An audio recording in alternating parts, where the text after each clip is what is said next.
Hello everyone, welcome to my channel. If you find this video useful, make sure you like and subscribe. Leave a comment below to tell me what other guides you want for the new content in Season 6. Today I'm going to be giving you a guide to the new weapon system, give you a rundown of primal versus makeshift versus mechanical, and then discuss the guns themselves in a bit more detail. So let's start with the basis of the system. The bedrock of everything comes in the form of the makeshift weapons, through which you can craft primal or mechanical weapons. As I'm sure you're aware, the mechanical weapons are crafted through mechanical parts, which you can get through farming cars around the map.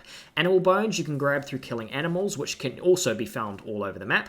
And when you elim an opponent, they drop the mechanical parts and animal bones that they've found over the time that they've played in that game. So if you're struggling to find any cars or animals, find someone roaming around the map, kill them, and then see if they've had any better luck. It takes 4 animal bones to go from a makeshift weapon to a primal weapon, and it takes 4 mechanical parts to go from a makeshift weapon to a mechanical weapon. One really important thing to note, when you craft your makeshift weapon, you upgrade it. This means that if you have a blue makeshift AR, 4 mechanical parts will take it to a scar. There is no difference in bone or mechanical parts price, no matter the color of the weapon. Another really important thing to note is that when you go from a makeshift to primal or a makeshift to mechanical, you can't change your mind. There is no undoing the crafting, so make sure you've chosen the weapon of your choice carefully. The makeshift weapons available in the game are the shotgun, the rifle, the SMG, the revolver, and the bow. Let's break those down. The shotguns have been changed quite markedly with the new season in quite a few important ways. So firstly, the headshot multiplier across all of them has been reduced noticeably, with the purple pump no longer being able to 200 pump, being the talk of the community at the moment. So let's get a little bit more specific about the certain types. The makeshift shotgun is a pretty decent gun and it deals decent damage due to the fact that it is unavailable in creative. However, I cannot get the perfect details on what this damage is, sorry. The headshot multiplier of the gun is very, very low. My guess being somewhere around 1.4. This is a huge reduction from what we're used to. And with most of these shots you see me hitting, if I was hitting heads, like max damage, a lot of them would max out at around 115 to 120. I think this is both a positive and a negative, both in that there are no bailouts, but as the clips show, the damage is more consistent. Body shots, even with the grey and green version, are worth a lot if you hit your shots, so make sure you take your time with them. Another reason to take your time with this gun is that there are only 2 pellets in the clip. So this is definitely a gun to be patient with. Take your time, line up your shots, and if you haven't finished the job, make sure you stop and take the time to reload safely. Build around you, all that. If you decide to invest your mechanical parts to create a pump, it is very similar to what we remember, but there are some small tweaks to note. Firstly, again, the headshot multipliers are reduced. Again, there's no proper data to suggest what it is. I'd put it somewhere around 1.7, 1.8. This means that purple pumps can no longer one pump, and again, the body damage has seen a slight increase. Blue pumps do 100. Purple pumps do 108 and gold pumps do 116, so that's a pretty decent jump. Make sure, again, you take your time with these guns. Last but not least, the primal shotgun. This is the scariest of the lot. It's very similar to the drum gun of old, but with more damage output. Again, there's no official stats available. I'll get them out to you when I have them, but all I need to say about this thing is that you should give it a go, especially if you're a controller player. It's a dream for close quarter scenarios. It beats anything aside from a one pump. My favorite of the lot, easily the primal. I enjoy all of the shotguns this season, to be honest, even the makeshift, but keep your mind open when you're trying them out. Try different play styles, give them all a go. They're all good fun.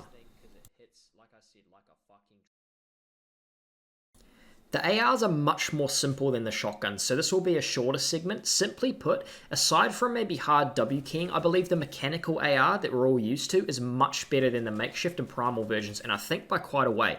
Particularly in comp, and especially in FNCS style lobbies, you will see little to zero of the makeshift and primal versions, simply because there's no first shot accuracy, which means that there's no way to get consistent surge tags aside from spraying, and in an FNCS style circumstance, surge tags are actually the most important part of an assault rifle's job. For the pub or arena grinders, I can see how you might like the primal. The main difference from the mechanical version that we're all used to is that it has a higher rate of fire. This means that the DPS is higher, so if you're in the box, it can actually be quite deadly. It does some pretty decent damage. The damage is either similar, if not the exact same as the mechanical, so the main point of difference between the two is the higher fire rate and the first shot accuracy. Personally, I prefer the normal because guaranteeing that your first shot hits is much more reliable than praying for the first shots of your bloom to hit. Now, the makeshift rifle isn't even worth discussing here. It's complete and utter trash. Change off of it straight away when you can. The fire rate is lower. Then the mechanical AR even, you lose your first shot accuracy, much like you do with the primal, and it's only got 20 bullets, so it's got a smaller clip. This is easily the first crafting option you should be doing from game to game.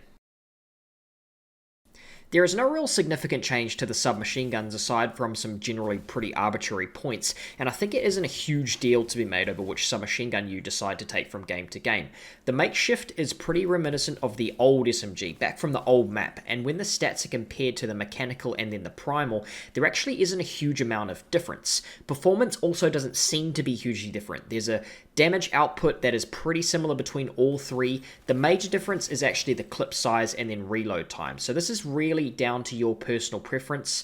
The mechanical has 30 bullets, the primal has 35, and the makeshift has 25. I really wouldn't make it a priority to craft a mechanical SMG or a primal SMG specifically, unless it were to go to a P90, where there is a noticeable difference in DPS. Nothing much has changed with the pistols, and that they're pretty dog shit generally, with impressive clip-happy headshot damage. The makeshift has no first shot accuracy, which seems to completely negate their headshot only purpose. The primal is a 2-shot burst with 8 shots, making it a useless joke of a gun. It feels weird and clunky, and I would highly recommend staying away from it. I would avoid taking any pistol at all, in fact, this season, but if you insist on crafting, then I would suggest the mechanical. It actually has first shot accuracy, so at least you can try dink your way to a Vicroy. Snipers were removed for this season, and the bow was dubbed to replace them. As a competitive coach, I looked at snipers as basically a utility, something to help you get surge, and to be honest, I actually don't see the bows as any different this season. A blue mechanical bow does about 85 on a full damage to the body, from what I can see, and if you have the primal, you sacrifice a bit of that damage. I think they do around 65 on a full charge, but you get a higher fire rate. The green makeshifts that seem to float around everywhere do 50 on a decent charge. Objectively, the mechanical is better, because very rarely are you firing one arrow after the other, and if you are, it's usually in a panicked off spawn scenario, in which case you're fucked anyway. That isn't the cool aspect about the bow, however. There's actually some cool additions you can make to them when you get a blue of either the primal or the mechanical. The bow is the only weapon that you can craft as a primal or mechanical. So around the water's edge, you'll find these little frogs, which when you kill, drop poison sacs. You can also find these new species of fish called stinkfish. If you craft the frog's poison sacs and the stinkfish with the primal bow, you can make miniature stink bombs when this bow is fully charged. Fire arrows can also be made in the same way with fireflies or gas cans if you're a bit of a pyromaniac. The mechanical bow has the ability to combine with 6 grenades to create an explosive arrow on a full charge, or 2 shockwaves to create a shockwave arrow. Again, keep in mind these powers only work if you manage to get a full charge with them. So keep your enemies at a distance, make sure you can get the full charge off. I find all of these and the way that they might interact with competitive play, if those items are found in the game in the competitive scene, much more exciting than actually using them to try and get kills in the game. They're very frustrating to use. You need a little bit of foresight on how the player's moving and then how fast the bow is traveling. It's quite hard to get a hand of, but if you do enjoy it, let me know in the comments. Thanks again for watching. Hope you enjoyed. Remember to subscribe and comment below if there's anything else you want me to do for the new Season 6 content. Peace.